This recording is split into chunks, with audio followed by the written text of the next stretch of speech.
చందమామ కథలు. స్వర్గారోహణము. పూర్వం అంగిరసుడు అనే మునికి భౌతిక దేహంతోనే స్వర్గానికి వెళ్ళాలని కోరిక కలిగింది. యజ్ఞం ద్వారా మనుష్యులు సాధించలేని కోరిక ఉండదు గనక ఈ కోరిక కూడా ఏదో ఒక యజ్ఞం ద్వారా తప్పక సఫలమై తీరుతుందని ఆయన అనుకున్నాడు. కానీ ఆ యాగం చేసే విధానం గురించి ఆయనకు తెలియదు.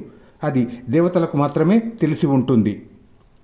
మానవుల కోరికలను తీర్చగలవారు దేవతలే గనక ఆయన దేవతలకు రాజైన ఇంద్రుని గురించి తపస్సు చేశాడు. త్వరలోనే ఇంద్రుడు ప్రత్యక్షమై ఆయన కోరిక ఏమిటని ప్రశ్నించాడు. బొందితో స్వర్గానికి వెళ్ళేటందుకు గాను ఎలాంటి యజ్ఞం చేయవలసి ఉంటుందో చెప్పమని అంగిరసుడు ఇంద్రుణ్ణి అడిగాడు. ఇంద్రుడు ఆ యజ్ఞం చేసే విధానాన్ని గురించిన వివరాలు అన్నీ అంగిరసుడికి తెలిపి అందుకు అవసరమైన మంత్రాన్ని కూడా ఆయనకు ఉపదేశించాడు. తర్వాత ఇంద్రుడు అంగిరసుడితో, ఈ రహస్యాన్ని నా నుంచి నీవు తెలుసుకున్నందుకు నిన్ను అభినందిస్తున్నాను. నీ మూలంగా ఇది ఇతర మానవులకు తెలిస్తే నేను సంతోషిస్తాను. అయితే ఇది మానవులందరికీ సులభ సాధ్యమైన యజ్ఞం కాదు. ఉదార బుద్ధి కలిగిన వారికే ఇది ఫలిస్తుంది. అలాంటి వారు కొద్దిమంది భౌతిక శరీరాలతో బొందితో స్వర్గానికి రావటం వల్ల స్వర్గానికి ఏ లోటు ఉండదు అని చెప్పి అంతర్ధానమైపోయాడు. అయితే అంగిరసుడు ఉదార బుద్ధి కలిగినవాడు కాడు, అసూయాపరుడు. బొందెతో స్వర్గానికి పోయే యజ్ఞం యొక్క రహస్యం తానే సంపాదించుకున్నాడు గనక దానివల్ల ఇతరులకు లాభం ఉండకూడదని ఆయన అనుకున్నాడు. ఈ యజ్ఞ విధానం ఇతరులకు తెలియకూడదు. తనలాగే ఇతరులు కూడా భౌతిక శరీరాలతో స్వర్గానికి పోతే తన ఆధిక్యత ఏముంటుంది? అందుకని ఆయన సముద్ర తీరాన ఒక నిర్జన ప్రదేశాన్ని ఎంచుకొని అక్కడ యజ్ఞం ప్రారంభించాడు. భూమి ఉన్న వైపు నుండి ఎవరు వేదికను సమీపించకుండా తన 2 శిష్యులను కొంత దూరంలో కాపలా ఉంచి పై వాళ్ళను ఎవరిని యజ్ఞ స్థలంకేసి రానివ్వవద్దన్నాడు. యజ్ఞ సంభారాలు అన్నిటినీ దగ్గర ఉంచుకొని యజ్ఞం ఆరంభించాడు. యజ్ఞ ఆరంభంలో ఇవ్వవలసిన దానాలను తన శిష్యులకే ఇచ్చాడు. యజ్ఞఫలం ఎలాంటిదో ఆ శిష్యులకు కూడా తెలియదు. శిష్యులు అడిగితే, యజ్ఞ ఫలితాన్ని మీరే కళ్ళారా చూస్తారు. అప్పుడు నా ప్రతిభ మీకు తెలిసి వస్తుంది. దాన్ని మీరు లోకానికి వెల్లడి చేయాలి. తెలిసిందా అన్నాడు అంగీరసుడు. ఈ యజ్ఞానికి నేతితో తడిపిన పురోడాశాలు అనే పిండి రొట్టెలు హోమం చేయాలి. అంగిరసుడు ఒక్కొక్క పురోడాశాన్ని హోమం చేస్తుంటే అగ్ని, ధూమము ఆకాశంలోకి ఇంకా ఇంకా ఎత్తుగా లేచాయి. ఆ పొగ మధ్యగా ఒక కాంతివంతమైన విమానం క్రమక్రమంగా కిందికి దిగివస్తూ కనబడింది. యజ్ఞం అంతమవుతున్న కొద్దీ అది నేలను సమీపిస్తున్నది. హోమం చేయవలసిన పురోడాశం ఇంకొకటి ఉన్నది.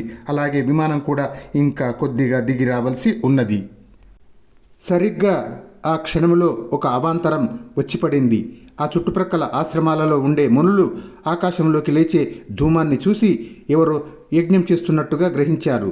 యజ్ఞాలు జరిగే చోటికి మునీశ్వరులు యథేచ్ఛగా వెళ్ళవచ్చు, యజ్ఞశేషాలు భుజించవచ్చు. అందుకు ఆహ్వానాలు అవసరం లేదు.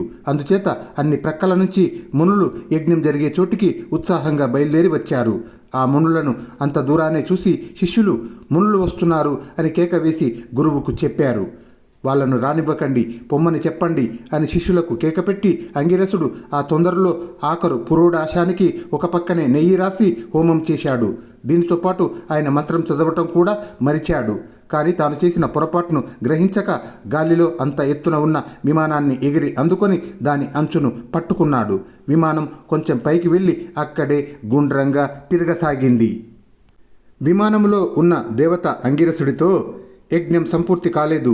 ఆ కారణం వల్ల నీవు విమానంలో ఎక్కటానికి వీల్లేదు అన్నాడు.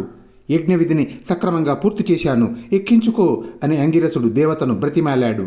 ఈలోపుగా అగ్నిలో వేల్చిన ఆఖరు పురోడాశం నుంచి పొగలు లేచి ఒక భూతం ఆకారం దాల్చాయి.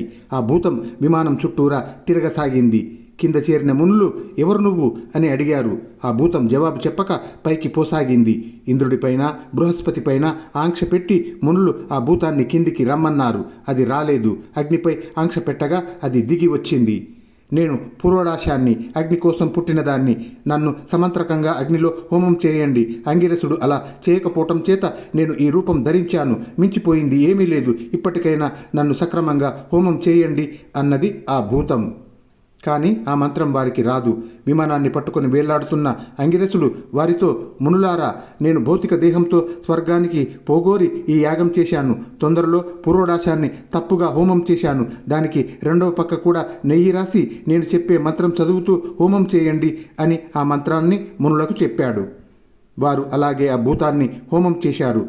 అగ్ని జ్వాలలు ఆకాశంలోకి లేచాయి. విమానంలోని దేవత, అంగిరసుడా, యజ్ఞభంగం అయింది. ఈ దేహముతో నీవు స్వర్గాన్ని చేరే అవకాశం లేదు. దివ్యదేహం ధరించిరా అన్నాడు.